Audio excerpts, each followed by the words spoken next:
Ka'bah ternyata bukan hanya titik pusat kiblat umat muslim di seluruh dunia dalam melaksanakan sholat. Berbagai bukti geografis dan astronomi dengan tegas dan jelas menggambarkan bahwa pusat bumi ialah di kota Mekah, bukan berada pada kota Greenwich seperti yang diajarkan di bangku sekolah. Sebagaimana firman Allah Subhanahu wa Ta'ala, Allah telah menjadikan Ka'bah, rumah suci itu, sebagai pusat bagi manusia. Al-Quran Surah Al-Ma'idah ayat 97. Coba bayangkan, jika kita berada di masa ayat ini diturunkan, tentu kita sama sekali tidak akan percaya bahwa Ka'bah benar sebagai pusat bumi, kecuali dengan keimanan. Namun dengan teknologi, keimanan itu berbuah hasil dan nyata bahwa Ka'bah sejatinya adalah pusat bumi. Inilah salah satu bukti mukjizat Al-Quran yang melesat tak berbatas waktu, tidak pernah usang, bahkan selalu makin maju peradaban, makin terbukti kebenaran ayat per ayat. Dalam ilmu astronomi, Al-Quran adalah kitab suci yang paling banyak bercerita tentang alam semesta dan benda-benda langit. Bahkan juga termasuk proses penciptaan dan penghancuran secara menyeluruh sampai pada satu titik akhir, yaitu kiamat. Tidak ada kitab suci selain Al-Quran yang memberikan informasi sedemikian detail dan mendorong manusia untuk mempelajarinya.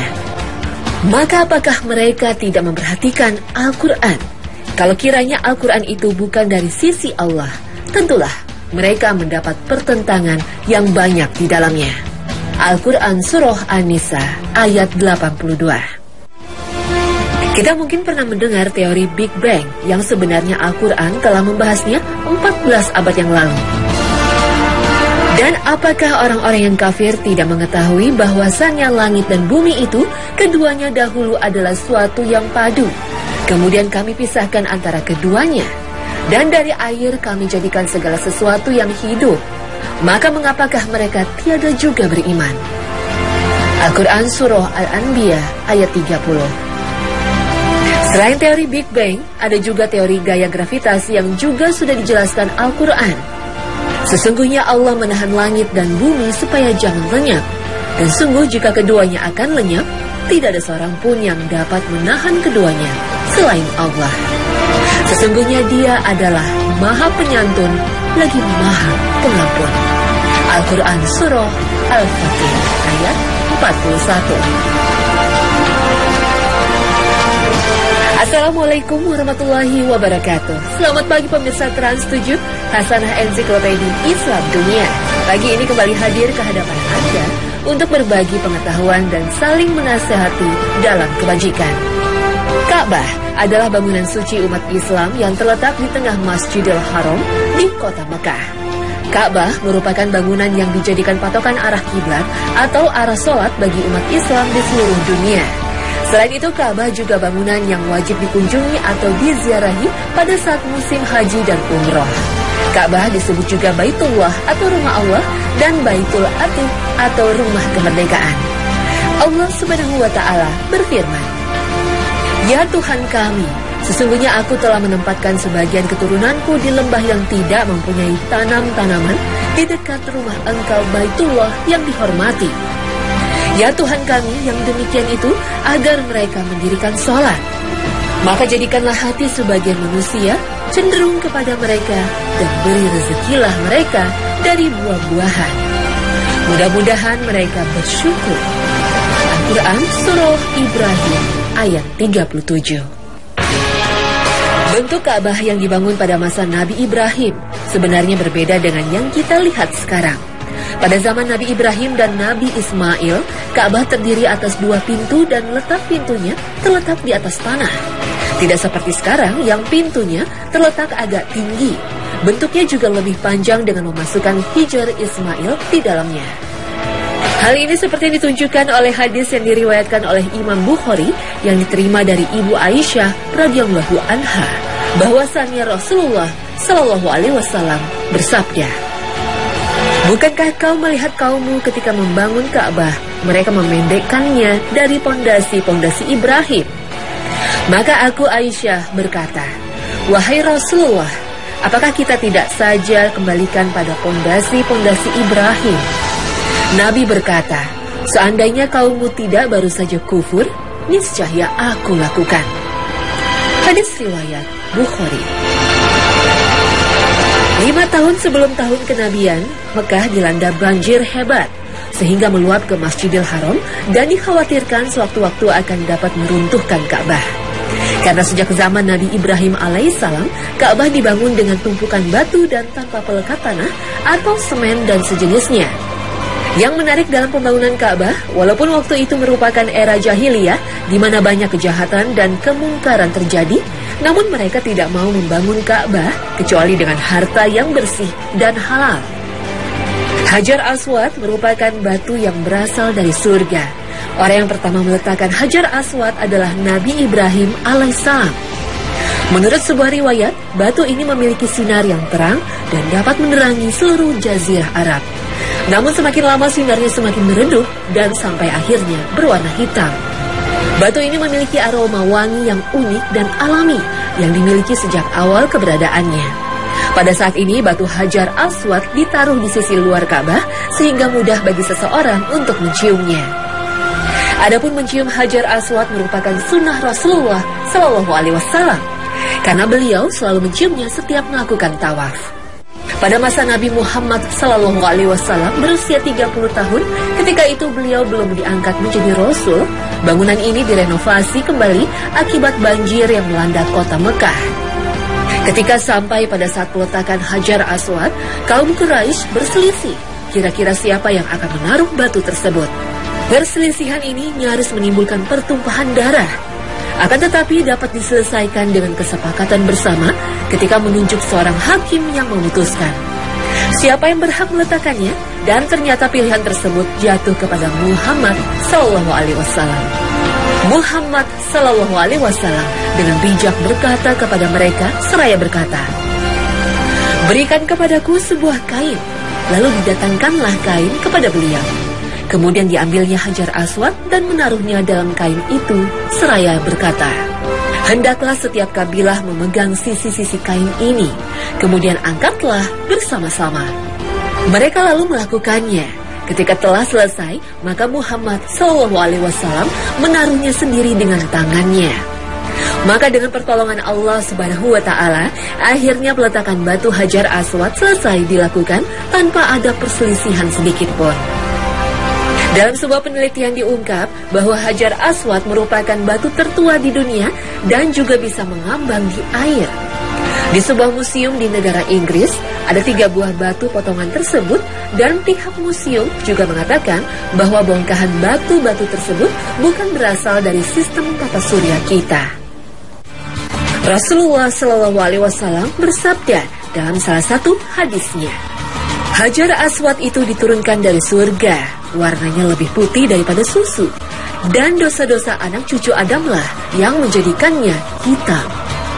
Ka'bah berbentuk bangunan kubus berukuran 12 x 10 x 15 meter. Dibangun berupa tembok segi 4 yang terbuat dari batu-batu besar yang berasal dari gunung-gunung di sekitar Mekah. Ka'bah juga mempunyai 4 sudut atau dinding yang keempat dinding tersebut memiliki nama masing-masing. Adapun keempat sudut atau dinding tersebut adalah sebelah utara rukun Iraki, sebelah barat rukun Syam, sebelah selatan rukun Yamani, dan sebelah timur rukun Aswadi.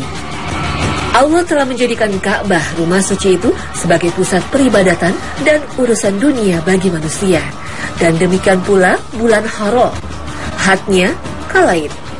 Allah menjadikan yang demikian itu agar kamu tahu bahwa sesungguhnya Allah mengetahui apa yang ada di langit dan apa yang ada di bumi, dan bahwa sesungguhnya Allah Maha mengetahui segala sesuatu. Al-Quran Surah Al-Ma'idah ayat 97. Makam Nabi Ibrahim bukan kuburan Nabi Ibrahim alaihissalam, sebagaimana kebanyakan orang berpendapat. Makam Ibrahim merupakan bangunan kecil terletak di sebelah timur Ka'bah. Di dalam bangunan tersebut terdapat batu yang diturunkan oleh Allah dari surga bersama-sama dengan Hajar Aswad. Di atas batu itu Nabi Ibrahim berdiri ketika beliau membangun Ka'bah bersama dengan putranya Ismail alaihissalam. Dari zaman dulu sampai sekarang batu itu terpelihara. Akan tetapi sekarang ini sudah ditutup dengan kaca berbentuk kubah kecil. Multazam terletak antara Hajar Aswad dan pintu Ka'bah, berjarak kurang lebih 2 meter. Dinamakan Multazam karena tempat ini adalah salah satu tempat yang ketika berdoa akan dikabulkan oleh Allah Subhanahu wa Ta'ala. Dan menurut riwayat, setiap muslim yang berkunjung ke sana diperintahkan untuk berdoa. Al-Quran adalah wahyu abadi yang bisa dijadikan pedoman bagi kehidupan manusia, sesuai dengan perkembangan zaman. Namun masih banyak di antara umat manusia yang jarang memperhatikan Al-Quran sebagai wahyu sepanjang zaman. Maka apakah mereka tidak memperhatikan Al-Quran? Kalau kiranya Al-Quran itu bukan dari sisi Allah, tentulah mereka mendapat pertentangan yang banyak di dalamnya. Al-Quran Surah An-Nisa ayat 82. Mempercayai isi Al-Quran rupanya masih sebuah perkara yang rumit bagi sebagian manusia saat ini. Beberapa bahkan mempertanyakan eksistensi surga dan neraka dalam sebuah wujud. Bagi kaum berakal tinggi ini, surga dan neraka adalah simbolik supaya manusia mau hidup sesuai aturan di dunia ini. Bahkan sebagian mempertanyakan, seandainya surga dan neraka tidak ada, maka masihkah manusia bersujud pada Allah? Sungguh, tidak ada yang patut disembah selain Allah. Karena sejatinya jin dan manusia diciptakan untuk bersujud kepada Allah. Sungguh, neraka itu ada dan memiliki ciri yang jelas. Bersifat membakar, berbahan bakar manusia pendosa. Mereka dikembalikan utuh setelah hancur untuk kembali dibakar. Dan mereka kekal di dalamnya. Dalam satu surah Allah berfirman, "Jangan demikian. Niscayalah orang yang durhaka itu pasti akan dilemparkan ke dalam neraka Huttomah." Adakah engkau mengetahui apakah Huttomah itu? Huttomah itu ialah api neraka kepunyaan Allah yang dinyalakan menyambar naik sampai ke hati. Sesungguhnya orang-orang kafir dalam neraka Huttomah itu ditutup rapat-rapat, serta diikatlah mereka itu pada tiang-tiang yang dimalangkan letaknya. Al-Quran Surah Al-Humazah ayat 4 hingga 9. Dan begitu pula dengan surga, sungguh nyata keberadaannya. Dan barang siapa dijauhkan dari neraka dan dimasukkan ke dalam surga, maka sungguh ia telah beruntung. Dalam surah lain, Allah menjanjikan kepada orang-orang mukmin, lelaki dan perempuan, akan mendapat surga yang di bawahnya mengalir sungai-sungai. Mereka kekal di dalamnya dan mendapat tempat bagus di surga Aden. Dan keridhaan Allah adalah lebih besar. Sungguh itu adalah keberuntungan yang besar. Al-Quran Surah At-Taubah ayat 72. Mempelajari Al-Quran sejatinya mempelajari kehidupan masa lalu, kehidupan saat ini, dan kehidupan yang akan datang. Kalau saja kita bisa percaya akan kebenaran masa lalu dari berita Quran, lalu mengapa kita menafikan kebenaran beritanya untuk masa depan? Sekali lagi, surga dan neraka adalah kenyataan, bukan sebuah simbol dan metafor kata-kata. Seperti zaman dulu ketika orang yang berpandangan sederhana percaya bahwa bumi sebagai poros alam semesta. Selama ribuan tahun mereka juga meyakini bahwa bumi sebagai pusat jagat raya. Paham ini disebut dengan paham geosentris yang dikemukakan oleh Claudius Ptolemus tahun 1400 sebelum Masehi. Allah Subhanahu wa Ta'ala berfirman, "Kamu lihat gunung-gunung itu, kamu sangka dia diam, padahal ia berjalan sebagaimana jalannya awan.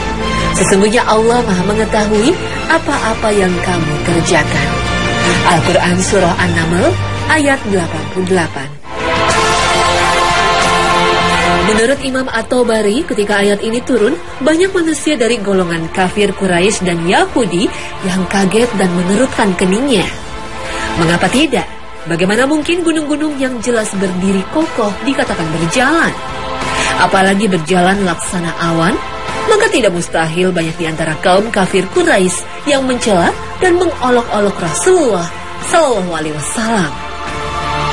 Menurut pandangan mereka, apa yang tertera dalam Al-Quran itu sangat tidak masuk akal dan melawan pengamatan indrawi. Akan tetapi kaum muslimin yang benar-benar mengimani Allah dan Rasul-Nya serta meyakini kebenaran Al-Quran sebagai sumber kebenaran akan tetap mempercayainya. Sekalipun pengetahuan belum bisa menjangkau pernyataan Al-Quran yang sangat ilmiah pada waktu itu. Mereka menyadari bahwa kebenaran ilmu yang mereka pegang terlalu naif bila dibandingkan dengan kebenaran ilmu Allah Subhanahu wa Ta'ala yang Maha Mengetahui. Jika diperhatikan dengan seksama, nyatalah ayat tersebut secara tegas mengandung keterangan ilmiah tentang sebuah persoalan yang amat penting dalam sejarah ilmu pengetahuan. Sebuah revolusi ilmiah yang turut menentukan perkembangan sains dan teknologi masa sekarang, semacam revolusi ideologi ilmu pengetahuan. Sebagaimana yang terdapat dalam surah An-Naml ayat 88 tadi. Imam Ibnu Katsir mengambil satu kesimpulan yang terdapat dalam surah tersebut, bahwa sebenarnya bumi tidak diam. Pada waktu itu masyarakat awam percaya bahwa bumi tetap diam di tempatnya. Sedangkan yang bergerak adalah matahari, bulan, dan bintang. Teori ini jauh-jauh hari sudah ada sebelum Rasulullah SAW diutus ke dunia.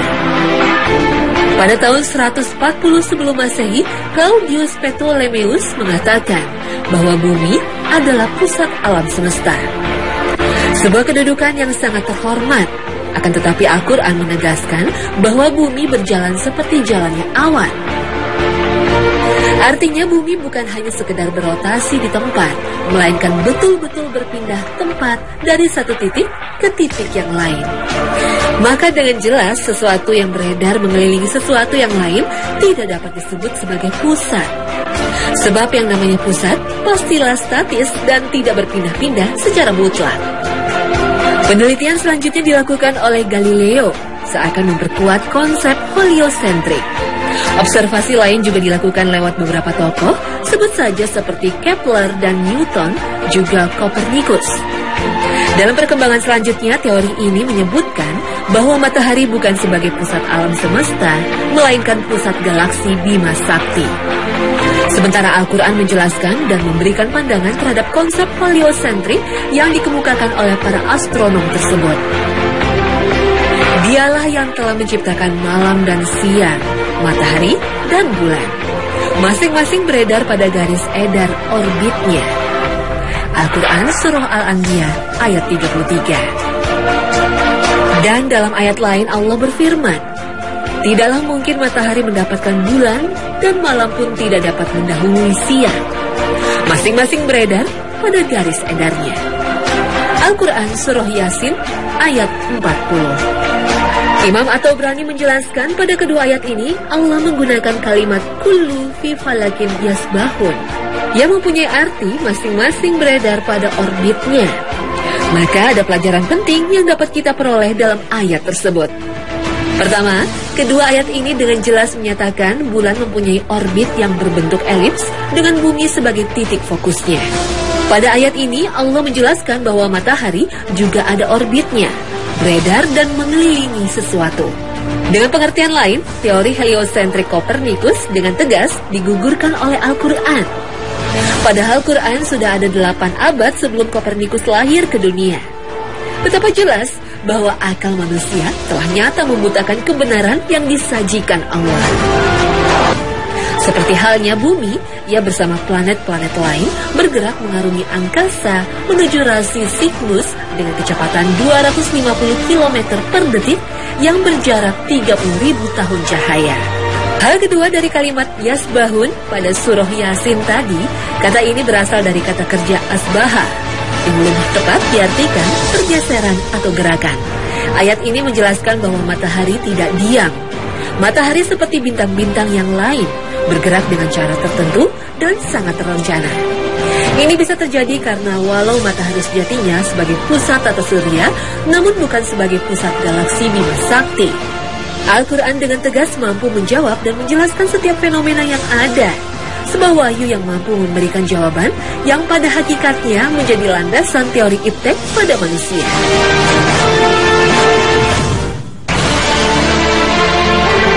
Allah Subhanahu wa Ta'ala memerintahkan manusia untuk mempelajari, memahami, dan mengamalkan apa yang terkandung dalam kitab suci Al-Quran.